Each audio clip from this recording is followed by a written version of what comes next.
કેમ છો મિત્રો? મજામાં? તો સ્વાગત છે તમારું બધાનું આપણી ટ્રેડિંગ ટોક્સ ચેનલ ઉપર અને ડેઇલી એનાલિસિસ વિડીયો ઉપર. તો હવે વાત કરીએ તો જે આપણે થંબનેલ લગાવ્યું છે બરાબર, તો થંબનેલમાં એવું લખેલું છે કે ભાઈ માર્કેટમાં વોલેટિલિટી ખૂબ જ વધી ગઈ છે, તો હવે શું કરવું જોઈએ. તો આપણે ડેઇલી એનાલિસિસ કરીએ બરાબર, તો આમાં આપણે એક વસ્તુ જોઈએ કે ભાઈ માર્કેટમાં છેલ્લા ઘણા બધા દિવસોથી માર્કેટમાં વોલેટિલિટી વધી ગઈ છે બરાબર છે. એટલે માર્કેટ થાય છે અપ અને ડાઉન બંને સાઈડ મોમેન્ટમ કરે છે. હવે આપણે છેલ્લા કેટલા દિવસથી જોઈએ ને તો એક આમ નિફ્ટી છે એ એક ચેનલ પેટર્નમાં હતી બરાબર છે. હવે ચેનલ પેટર્નમાં જ્યારે હતી ત્યારે હવે આપણે એની કેન્ડલ જોવા જઈએ તો આ અહીંયા બની છે રેડ, આ બની છે ગ્રીન, ફરી પાછી એક રેડ, ફરી પાછી ગ્રીન, ફરી પાછી red green, red green, red green. આ મોમેન્ટમ રેડ અને ગ્રીન થાય છે. હવે સપોઝ કે માની લો કે તમે કોઈ વ્યક્તિ આ જગ્યાએથી પુટ લઈને જાય છે બરાબર, તો એને ટ્રેપ કરીને બીજે દિવસે માર્કેટ પછી ગ્રીન કેન્ડલ બનાવે છે.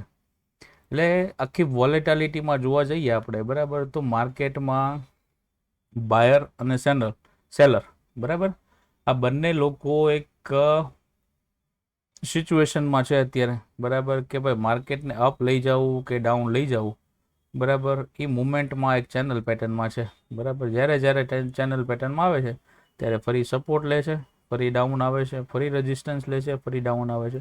હવે લાસ્ટ આપણે જોઈએ જે આ કેન્ડલ હતી બરાબર, આ કેન્ડલ છે એ દિવસની જ્યારે મિડ કેપ અને સ્મોલ કેપમાં પ્રોફિટ બુકિંગ આવ્યું હતું એ દિવસની આ કેન્ડલ છે. હવે આ કેન્ડલમાં એણે આ ચેનલનું બ્રેકડાઉન કરી દીધું છે બરાબર. આ ચેનલનું બ્રેકડાઉન કર્યા પછી માર્કેટને 1 થી 2 દિવસ સુધી ચાર્ટ પેટર્ન પ્રમાણે અથવા પ્રાઇસ એક્શન પ્રમાણે અહીંયા હોલ્ડ કરવો જોઈએ. હોલ્ડ કર્યા પછી માર્કેટને ડાઉન સાઇડની મોમેન્ટમ કન્ટિન્યુ કરવી જોઈએ બરાબર. તો હવે જો એવું જોવા જઈએ તો માર્કેટમાં એવું થતું નથી બરાબર. બીજે દિવસે જોઈએ આપણે તો માર્કેટને ફરી પાછું ત્યાંથી બાઉન્સ બેક મળી ગયું છે. એના પછીના દિવસે જોઈએ તો ફરી પાછું એક ઇનસાઇડ કેન્ડલ આપણને મળી છે, જેમાં બાયર અને સેનલ બંને છે અને એક ડોજી ટાઈપની કેન્ડલ બનાવી છે.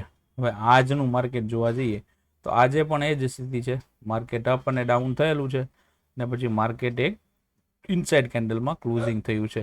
હવે આપણે નિફ્ટી જોવા જઈએ તો નિફ્ટીમાં એક અહીંયા આપણને અત્યારે એક પેટર્ન મળે છે જે રેઝિસ્ટન્સ લે છે બરાબર, ને એક નીચે અહીંયા પણ એક સપોર્ટ છે. આ સપોર્ટ આપણી માટે મહત્વનો છે બરાબર. તો સપોર્ટ શું છે બરાબર, તો 21,905 રૂપિયા, એટલે આપણે 21,900 રાઉન્ડ પકડીએ, 21,900 મેજર સપોર્ટ છે જો નિફ્ટી 1 ડેમાં બરાબર, અથવા તો કાલે આ રેન્જ જે છે એની નીચે સસ્ટેન કરવાનું ચાલુ કરે, એટલે કે હોલ્ડ કરવાનું ચાલુ કરે, તો આપણને એક નીચે ડાઉન સાઈડમાં એક સરસ મજાની મોમેન્ટમ મળી શકે છે બરાબર. પણ જો પ્રાઇસ એક્શનથી માર્કેટ ચાલે છે તો આપણને સરસ મજાની મુવમેન્ટ કેપ્ચર કરવા મળે છે.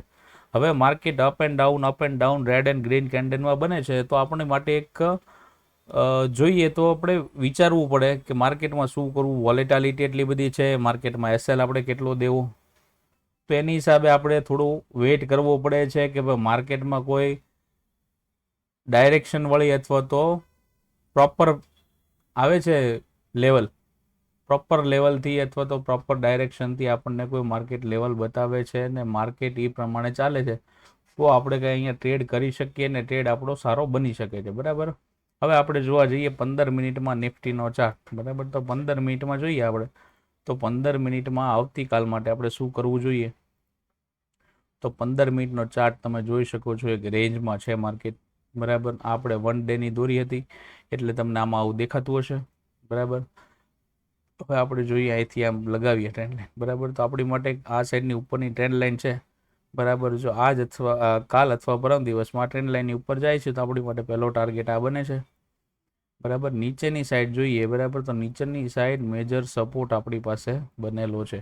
આપણી પાસે ઇમ્પોર્ટન્ટ એ છે કે 21,900નું લેવલ જો માર્કેટ તોડશે તો આપણને એક સારી એવી મોમેન્ટમ જોવા મળશે. જો ફરી પાછું ઉપર જાય છે માર્કેટ બરાબર, તો વોલેટિલિટી ફરી પાછી જોવા મળશે બરાબર. અત્યારે માર્કેટના સેન્ટિમેન્ટ જોવા જઈએ તો થોડા નેગેટિવ સાઈડ છે, પ્લસ ઇલેક્શન આવી રહ્યું છે, તો માર્કેટ જોવા જશું આપણે તો લાસ્ટ જે 2-4 વર્ષ 10 વર્ષના ચાર્ટ જોઈએ તો જ્યારે મોટું ઇલેક્શન આવે છે બરાબર, તો ત્યારે માર્કેટમાં 2-3 મહિનાથી વોલેટિલિટી વધી જાય છે.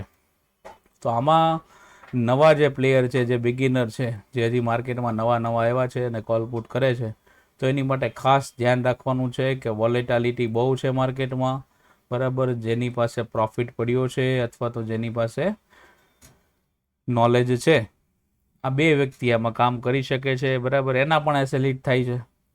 તો હવે વાત કરી લઈએ આપણે કે ભાઈ કાલે આપણે કયા લેવલથી ટ્રેડ કરવો જોઈએ, બરાબર. આપણી માટે કયું લેવલ કાલે બેસ્ટ રહેશે.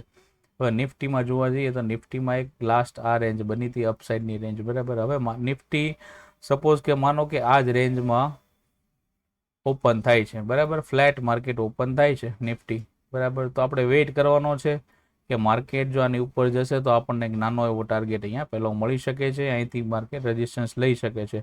હવે જો રેઝિસ્ટન્સ લઈને ફરી પાછું આ લેવલ ટેસ્ટ કરે છે ને ફરી અહીંથી અપસાઇડની એક મોમેન્ટમ કન્ટિન્યુ કરે છે, તો આપણી માટે અહીંયા એક ટ્રેડનું લેવલ બની શકે છે. ને માર્કેટમાં જો આની નીચે આમ જાય છે, બરાબર, અને અહીંયાથી પાછું ફરી પાછું આમ આવે છે, તો સમજો કે માર્કેટ ફરી પાછું વોલેટાઇલ થઈ ગયું છે, બરાબર. તો માર્કેટને વોલેટાલિટી કાલે જોવી હોય તો આપણે શું કરવું પડશે કે તો માર્કેટ અહીંયા ફ્લેટ ઓપનિંગ થાય છે અને બ્રેકઆઉટ ઉપર આપે છે. બ્રેકઆઉટ આપ્યા પછી આ જગ્યાએ હોલ્ડ કરી અને ઉપર જાય છે તો મોમેન્ટમ કન્ટિન્યુ મળે છે, અથવા તો આટલું રીટ્રેસ કરી શકે છે, બરાબર. આજનો જે હાઈ છે એને કાલે એક રિટ્રેસમેન્ટ આપી શકે છે ને ત્યાંથી ફરી પાછું અપસાઇડની મોમેન્ટમ કન્ટિન્યુ કરી શકે છે. જો અહીંયાથી રિટ્રેસ નથી કરતું અને નીચે જાય છે, બરાબર, તો ફરી પાછા અહીંયા બાયરને ટ્રેપ કરી શકે છે. અહીંયા એક રેઝિસ્ટન્સ લઈને માર્કેટ નીચે આવી શકે છે. તો ફરી પાછું જોવા જઈએ તો એની માટે આ એક સપોર્ટ લેવલ છે. તો આ સપોર્ટ એ શું કરે છે એ કાલે માર્કેટમાં જોવાનું છે. આપણે ચાર્ટ અપડેટ કરીએ છીએ ટેલિગ્રામ ઉપર, તો જે સમજે છે ને જેની પાસે નોલેજ છે, બરાબર, ચાર્ટનું કે પ્રાઇસ એક્શનનું, એ સમજી જાય છે કે આપણે ભાઈ શું કહેવા માટે મૂકેલું હોય છે. જો અહીંયા સપોર્ટ આવશે ને અહીંયા હોલ્ડ કરશે ને ફરી પાછું નીચે બ્રેકડાઉન કરશે તો 21,900નો આપણો પહેલો ટાર્ગેટ બની શકે છે. હવે માર્કેટ સમજો કે ગેપ ડાઉન ખુલે છે અને આ રેન્જમાં ક્યાંય ગેપ ડાઉન ખુલે છે, બરાબર. તો આપણે વેઇટ કરવાની છે. આપણી પાસે નીચે આ સપોર્ટ એક ઝોન છે, બરાબર, એ ઇમ્પોર્ટન્ટ સપોર્ટ ઝોન છે. જો અહીંયા માર્કેટ નીચે આવે છે અને હોલ્ડ કરી અને નીચે જો બ્રેકડાઉન કરે છે તો આપણી માટે કાલે સારો ટ્રેડ બની શકે છે. આ વાત થઈ ગઈ આપણે નિફ્ટીની. હવે જોવા જઈએ બેંક નિફ્ટીમાં, બરાબર. તો બેંક નિફ્ટીમાં આપણે કઈ રીતે કાલે કામ કરવું જોઈએ, બરાબર. તો બેંક નિફ્ટીની વાત કરીએ આપણે, તો બેંક નિફ્ટીમાં જોવા જઈએ તો બેંક નિફ્ટીમાં આપણે 1 ડે પહેલાં જોઈએ છીએ, બરાબર. 1 ડેમાં માર્કેટમાં શું મોમેન્ટમ છે, તો 1 ડેમાં જોવા જઈએ તો બેંક નિફ્ટી પણ એક ચેનલ પેટર્નમાં છે, બરાબર. એ ચેનલ પેટર્નની હજી અંદર માર્કેટ છે, બરાબર. બેંક નિફ્ટી હજી એક ચેનલ પેટર્નમાં છે. હવે લાસ્ટ 3 ડેઝની મોમેન્ટમ જોઈએ તો બેંક નિફ્ટીમાં થોડી વધારે વોલેટાલિટી છે, બરાબર. માર્કેટ ઓપન થાય છે અહીંયા, ફરી પાછું અપસાઇડ બાયર લઈ જાય છે, ત્યાંથી સેલર પાછું ફરી પાછું ડાઉન સાઈડ લઈ જાય છે, પાછું માર્કેટ બીજે દિવસે ઓપન થાય છે, અહીંયા એક ડોજી કેન્ડલ બનાવે છે. આજે પણ માર્કેટમાં અપડાઉન મોમેન્ટમ કરે છે. માર્કેટમાં એકવાર ડાઉન સાઈડમાં બે મોટી કેન્ડલ આવી જાય છે, વોલેટાઇલ કેન્ડલ, અને બે અપસાઇડમાં વોલેટાઇલ કેન્ડલ આવી જાય છે, બરાબર. પછી માર્કેટ થઈ જાય છે પૂરો દિવસ સાઇડવેઝ અને પ્રીમિયમ ડીકે કરે છે. તો કાલ માટે આપણે શું કરવું જોઈએ, તો કાલ માટે આપણે 15 મિનિટમાં વાત કરીએ. આ ચેનલ પેટર્નમાં છે bank Nifty. Bank Nifty channel પેટર્નની બહાર નીકળશે તો કોઈ સારું આપણને લેવલ બની શકે છે. તો આપણે 15 મિનિટમાં જોઈએ, બરાબર. 15 મિનિટમાં શું મોમેન્ટમ કરીએ કેમ છે.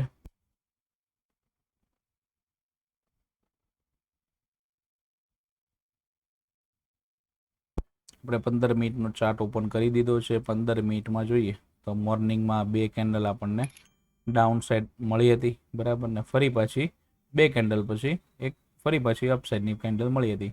પછી પૂરો દિવસ સુધી આ માર્કેટ થઈ ગયું હતું સાઇડવેઝ, નો મોમેન્ટમ.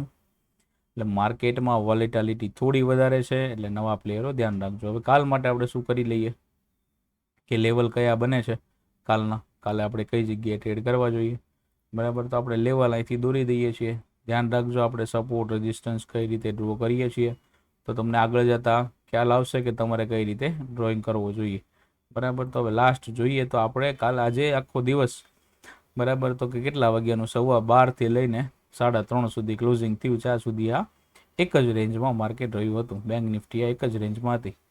તો હવે આપણે કાલ માટે આપણી માટે ઇમ્પોર્ટન્ટ લેવલ કયા બની ગયા, તો કે માર્કેટ અહીંયા ફ્લેટ ઓપનિંગ થાય છે અને અપસાઇડ બ્રેકઆઉટ આપે છે, બરાબર. તો આપણી માટે એક પહેલો ટાર્ગેટ આ ઓપન થાય છે, બરાબર. તો આપણે એને ડ્રો કરી લઈએ કે ભાઈ પહેલો ટાર્ગેટ આપણો શું બને છે.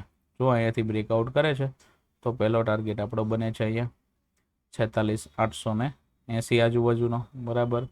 ત્યાંથી જો અપસાઇડની મોમેન્ટમ કરે છે, બરાબર, તો આપણી પાસે એક 47,050 આજુબાજુનો એક ટાર્ગેટ ઓપન થશે, બરાબર. ડાઉન સાઈડમાં વાત કરીએ તો ડાઉન સાઈડમાં આપણી પાસે મેજર સપોર્ટ આ છે, જે પરમ દિવસે માર્કેટમાં મોમેન્ટમ હતી અને મોમેન્ટમ જ્યાં ક્લોઝ થઈ હતી અને 2 દિવસથી જે મોમેન્ટમ ત્યાં ને ત્યાં હતી, તો એ રેન્જ આપણી પાસે છે, એ સપોર્ટ રેન્જ આપણી બની ગયેલી છે.